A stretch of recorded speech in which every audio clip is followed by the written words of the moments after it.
atomic model. So, in the previous theory put forward by Rutherford, he told us that the electrons are revolving around the nucleus. But according to physics, if a charged particle is revolving in a circular orbit, then its energy decreases and therefore it would be unstable. But Niels Bohr was a scientist who gave the stable orbit atomic theory. In this, the important postulates of Bohr's atomic model are as follows. So now we will see what Bohr told us about his stable orbit of atomic model. The electrons revolving around the atomic nucleus lie in the concentric circular orbits at certain distance from the nucleus. So he told us that electrons are revolving around the nucleus only at in certain orbits, and that is also at a certain distance from the nucleus. The energy of an electron is constant while it is in a particular orbit. So as long as the electron is revolving in that certain orbit, then its energy will remain constant. When an electron jumps from an inner orbit to an outer orbit, it absorbs energy equal to the difference of its energy level. So, for example, if this is the nucleus, there will be electrons revolving in several orbits around the nucleus. So, the inner orbit is the one which is closer to the nucleus and the outer orbit is the one which is away from the nucleus. So, they are saying when the electron jumps from the inner orbit to the outer orbit, it will absorb the energy. So, this inner orbit has a particular energy and this outer orbit has another energy. So, the difference of the two is the amount of energy that the electron will absorb when it is jumping from inner to outer orbit. And when it jumps from an outer orbit to the inner orbit, it emits energy, that is, it releases energy equal to the difference of its energy level. And again, when the electron is jumping from the outer orbit to the inner orbit, then it will release the difference of these energy levels. And this is what Bohr tells us in his atomic model. Do you know, when table salt, that is sodium chloride, this is the same salt that we use to put flavor to our foods, is thrown on LPG gas stove flame, immediately yellow sparks form on that place. If sodium metal is put in water, it burns to give a yellow flame. Even the table salt that has sodium chloride, when it is thrown on the gas stove, then yellow sparks are formed. And the same sodium when put in water burns to give a yellow flame. On road, sodium vapor lamp gives yellow color light. From all the above examples, the electron of sodium absorbs energy and goes to the outermost shell and come back to the inner shell by emitting energy. The difference of the energy levels of these two shells of sodium is fixed. This difference is similar to the energy of yellow light. So all the lights in our universe that we see have a certain energy level, and these are wavelengths that hit our eyes, and therefore we can see the color. So sodium is such a metal that when it is releasing energy and absorbing energy, it moves between the orbits. The electrons of sodium move between the orbits, and when it does so, it either releases energy or absorbs energy equivalent to the energy of the yellow light, and therefore we can see this yellow light when sodium interacts with different substances. Therefore, in the above example, the same specific yellow light is emitted. So this is Bohr's stable orbit atomic model, in which he designated certain orbits as shells, in which the center nucleus is positively charged and the first orbit around it is labeled as the K shell, the second orbit the L shell, the third orbit the M shell, the fourth orbit the N shell, and so on and so forth. Some more atomic models were put forth after Bohr's atomic model. Atomic structure was studied at depth with the advent of a new branch of science called quantum mechanics. So, many scientists after Bohr also put various atomic models, and all this together was studied in depth, and a new branch of science developed called quantum mechanics, in which they study very minute particles like atoms and their structures. With all those, some well accepted fundamental principles of atomic structure are as follows. So, after all these atomic models were put forth, a basic fundamental principle was developed and rules were placed. And these are what we will study now. Atomic structure. An atom is formed from the nucleus and the extranuclear part. These contain three types of subatomic particles. Subatomic particles is all the particles that are present inside the atom, and all that together forms an atom. So, the nucleus, the atomic nucleus is positively charged.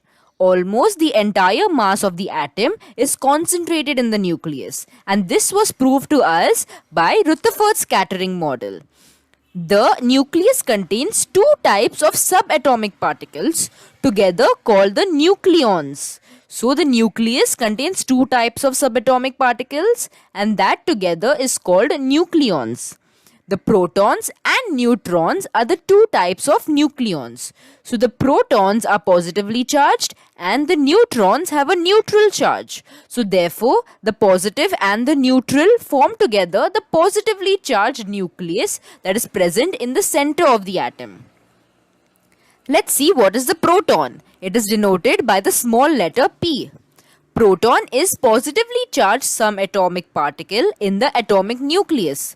The positive charge on the nucleus is due to the proton in it. So in the nucleus, the main positive charge that is given to the nucleus is because of the protons.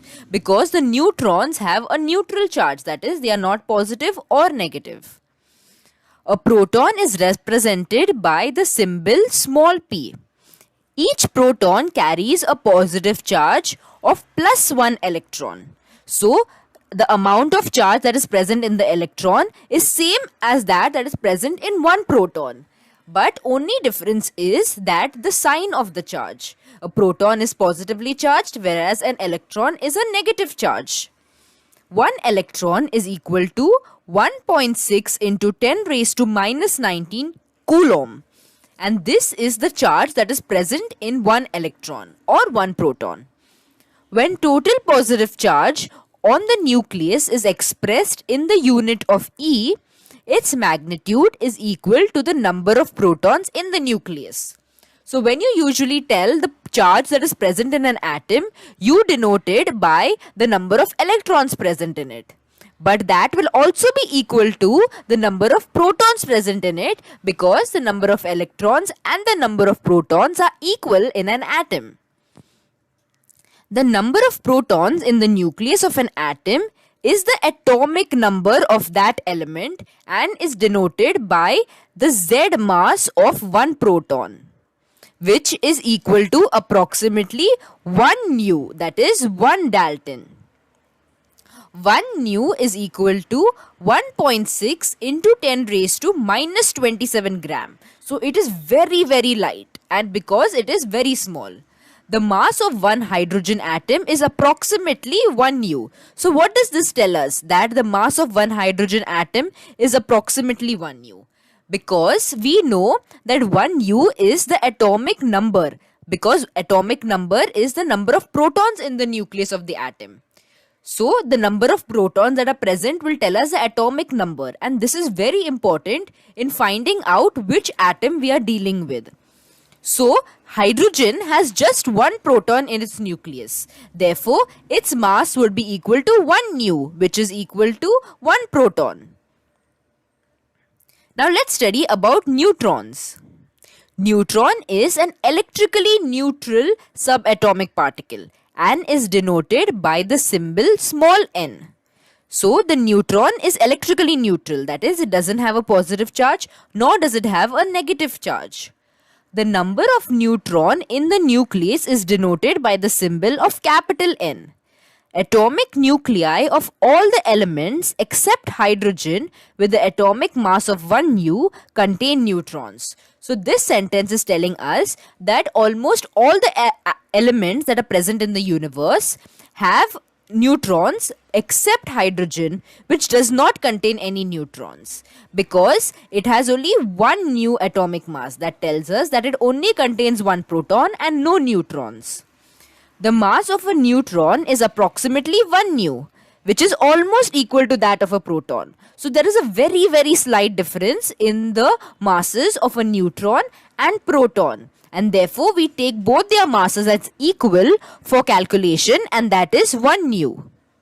Now let us study what is in the extranuclear part. The extranuclear part in the atomic structure includes electrons that are revolving around the nucleus and also the empty space in between the nucleus and the electrons.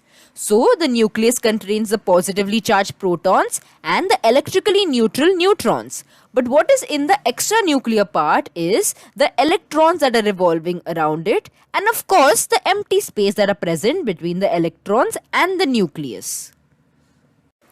The electron. Electron is denoted by a small letter E and a negative sign. The electron is a negatively charged subatomic particle and is denoted by the symbol E-. Each electron carries 1 unit of negative charge. That is, one electron will have 1 unit of negative charge.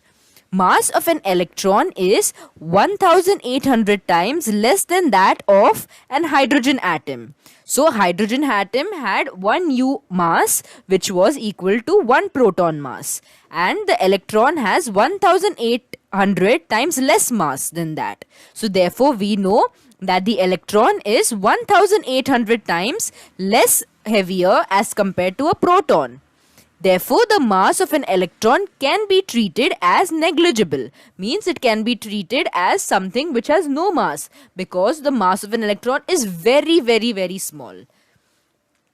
Electron is the extranuclear part revolving in the discrete orbits around the nucleus. The orbits being three-dimensional in nature, a term shell is used instead of the term orbit. So an atom is like a ball, that is like a sphere, and therefore the electrons are revolving around the nucleus in all the directions around the nucleus, that is in a three-dimensional pattern. Therefore the term shell is used and not the term orbit.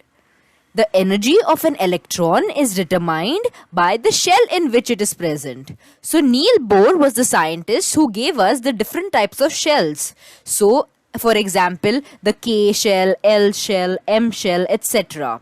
So depending on which shell the electron is revolving in, that is the energy that the electron would be having. The number of electrons in the extranuclear part is equal to number of protons in the nucleus. That is telling us the atomic number, which is denoted by Z. Because the number of protons and electrons are equal in an atom. Therefore, the number of protons was telling us the atomic number, and therefore the number of electrons also will give us the same number.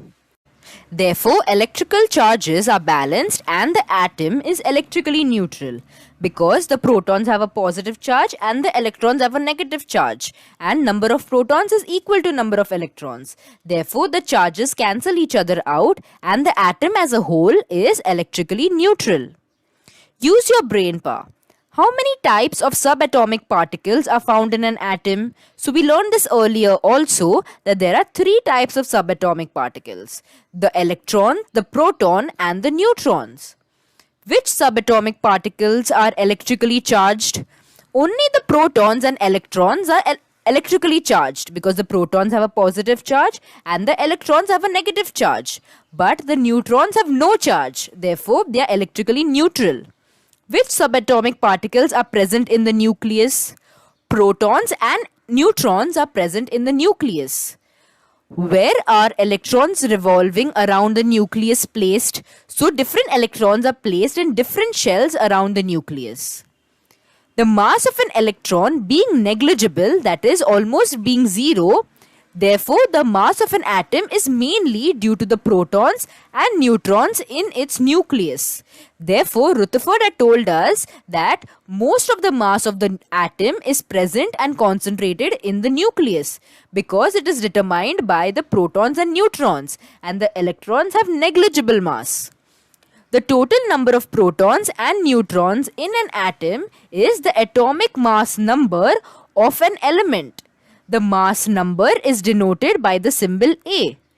Remember that the atomic mass number is not same as the atomic number, because atomic number was denoted by the letter Z, and that told us the number of protons that are present in the atom. But the atomic mass number or the mass number is denoted by the letter A, and it is the number of protons as well as neutrons that are present within the nucleus. The convention to denote atomic symbol, atomic number and mass number are together as follows. So in chemistry, when we write symbols for any of the elements, we have to follow a certain pattern. So in the middle, you will write the symbol of that element, and on the left side on top, you will write the mass number, and below it, you will write the atomic number. For example, the conventional symbol C126 means that the atomic number, that is the proton number of carbon, is 6. Because here below we have written 6, and 6 stands for the atomic number. And if you recall, the atomic number tells us the number of protons present in the atom. So the protons that are present in carbon is 6. And the mass number of carbon is 12 because we have written 12 on top.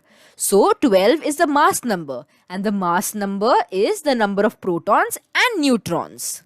From this, it is also learned that the nucleus of the carbon contains 6 neutrons. Because we know the number of protons and we know the total number of protons plus neutrons, we can easily do 12 minus 6, that is equal to 6. And we know that the neutrons are also 6 in number in carbon. And this is how we write the symbol in chemistry and how we find the number of protons and neutrons. For the answers to this exercise and other free worksheets, please go to jkacademypro.com. This was the end of part 3. For the part 4 video, please click on the link in the description box below.